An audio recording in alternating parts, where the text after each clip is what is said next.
नमस्कार दोस्तों, स्वागत है आपका एक और डरावनी कहानी में। आज की कहानी हमें भेजी है रवि ने, जो कि एक ट्रक ड्राइवर हैं। रवि का कहना है कि उनके साथ एक ऐसी घटना हुई, जिसे वो आज तक भूल नहीं पाए। एक घटना जिसने उनकी जिंदगी बदल दी। तो चलिए शुरू करते हैं। रवि पेशे से ट्रक ड्राइवर हैं। उनका काम होता है अलग-अलग राज्यों में सामान पहुंचाना। अक्सर 10 से 15 दिन तक वो घर से दूर रहते हैं और फिर जब लौटते हैं तो परिवार से मिलने की खुशी अलग ही होती है। ये घटना दिसंबर की एक ठंडी रात की है। रवि सामान की डिलीवरी कर चुके थे और अब घर लौट रहे थे। रात के करीब 1 बज रहा था। सड़क सुनसान थी। चारों तरफ घना कोहरा, दाईं ओर पहाड़ और बाईं ओर गहरी खाई। उस रास्ते पर कोई भी इंसान नजर नहीं आ रहा था। इसी दौरान रवि को अचानक धुंध में एक आकृति दिखी। जैसे जैसे ट्रक पास आया, साफ हुआ कि वो लाल साड़ी पहने एक औरत थी। रात के उस वक्त और इतनी सुनसान जगह पर औरत को देख रवि चौंक गए। औरत ने हाथ उठाकर लिफ्ट मांगी और जोर से बोली। भैया, क्या आप मुझे आगे तक छोड़ दोगे? रवि पहले हिचकिचाए, फिर सोचा शायद मदद की जरूरत हो। उन्होंने ट्रक रोका और औरत को बैठा लिया। ट्रक चल पड़ा। रवि ने बातचीत शुरू की। पूछा, इतनी रात को आप यहाँ अकेली क्या कर रही हैं? औरत ने धीमी आवाज में कहा, बस छूट गई थी, मुझे घर जाना था। रवि ने फिर पूछा, तो आपका घर कहाँ है? लेकिन औरत हर बार एक ही जवाब देती, थोड़ी सी आगे छोड़ दो। करीब 1 घंटा गुजर गया। रवि को बेचैनी होने लगी।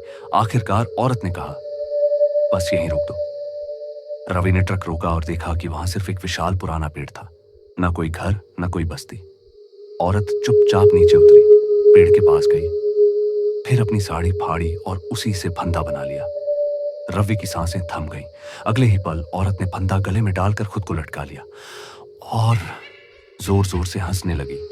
रवि के हाथ पैर कांप गए। सामने औरत का शरीर झूल रहा था, हाथ पांव तड़प रहे थे, लेकिन चेहरा सिर्फ हंस रहा था, डरावनी, कर्कश हंसी के साथ। रवि ने डर के मारे ट्रक स्टार्ट किया और तेजी से भगा दिया, लेकिन कुछ ही दूर जाने के बाद उनकी रूह कांप उठी। सड़क पर फिर वही औरत खड़ी थी, वही लाल साड़ी, वही ठंडी मुस्कान और वही डायलॉग, भैया मुझे थोड़ी सी आगे छोड़ दो।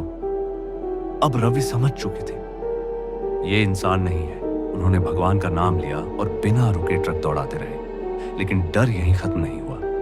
थोड़ी देर बाद अचानक उन्हें बगल से आवाज सुनाई दी, अब बस मुझे थोड़ी सी आगे छोड़ दो। रवि ने डरते डरते ट्रक की सीट की तरफ देखा। वही औरत उनके बगल में बैठी थी और पागलों की तरह हंस रही थी। रवि चीख पड़े और वहीं बेहोश हो गए। सुबह जब उनकी आंख खुली तो कुछ लोग उनके ट्रक के पास खड़े थे। उन्होंने पानी दिया और पूछा, क्या हुआ? रवि ने सारी बात बताई तो गांव वालों ने कहा, इस सड़क पर कई हादसे हुए हैं।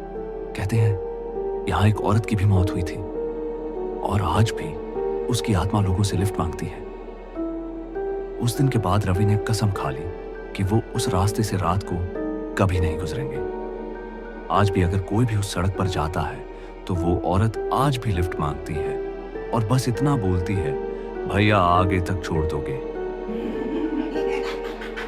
अगर आपको हमारी ये कहानी पसंद आई हो तो मिस्ट्री नाइट स्टोरीज को अभी सब्सक्राइब कीजिए और देखते रहिए ऐसी ही हॉरर और मिस्टीरियस कहानियां।